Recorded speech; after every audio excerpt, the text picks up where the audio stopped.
tests.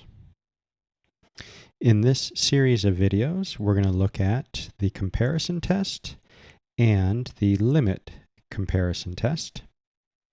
Here in video 1, we're going to do the comparison test. These are going to add to the divergence test and integral test as different ways of determining whether a series converges. Let's take a look at the comparison test. Here's a statement. Like before, we want to make the assumption that our series is determined by a sequence with non-negative numbers. Unlike before, we're going to also bring in a second series given by bn's, and we'll assume that this relation holds for all of the terms after some given number. Good. So bn's are big and an's are small, but both an and bn are non-negative. Okay. Two different statements. They are logically equivalent. The second is the contrapositive of the first. So we're going to show just the first. Before jumping into that, let's take a look at what each says. So the first one. Let's focus on the large sequence. So if we have a sequence with large values, but it determines a convergent series, then the small values will determine a series which is also convergent. That's the first statement of CT. Conversely, if we take the small termed sequence and notice that it defines a divergent series, then that's going to force the large termed sequence to also have a series which diverges. Good. So again, these two are logically equivalent. By showing the first, that will also establish the second. Nice. Let's go ahead and do that. So, remember that we write down SK for a partial sum. And let's use, we want to make a conclusion about the series given by the A's, and we're assuming that we have information on the series given by B's. Okay.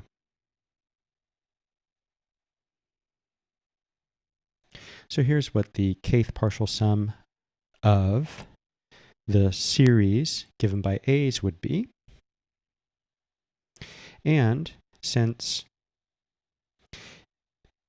taking K larger than n, we're able to conclude that S sub k is determined by the first n terms,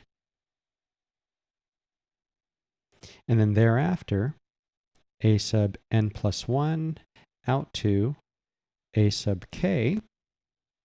All of these terms we know are less than the corresponding b terms. So this is going to be less than a1 through a capital N plus bn plus 1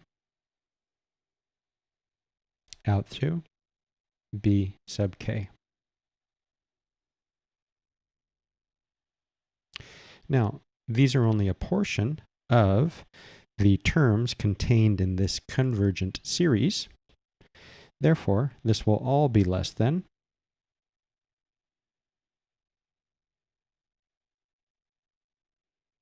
the entire convergent series. In other words, the S sub k's, provided that we look out far enough, we can see that they are bounded. This is a constant, this is a constant.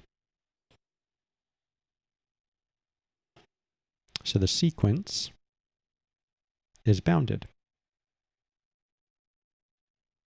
Well, we're setting up to use the monotone convergence theorem, and we already have one of the pieces that the sequence is bounded. Next, we just need to establish that the sequence is monotone, and we're going to use the fact that the sequence is non-negative. So if we look at S sub k plus 1, we're going to get that it is S sub k plus A sub k plus 1. But that term is non-negative by assumption, and therefore we get that S sub k plus 1 is going to be bigger than or equal to S sub k. That establishes that the sequence of partial sums for the A sub k's are both bounded and monotone.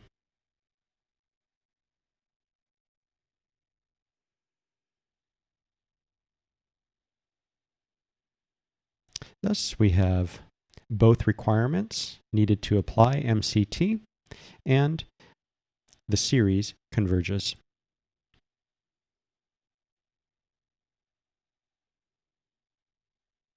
So therefore, the series given by the ANs is convergent, and we used the monotone convergence theorem on the sequence of partial sums, showing that it was bounded and monotone. Monotone increasing.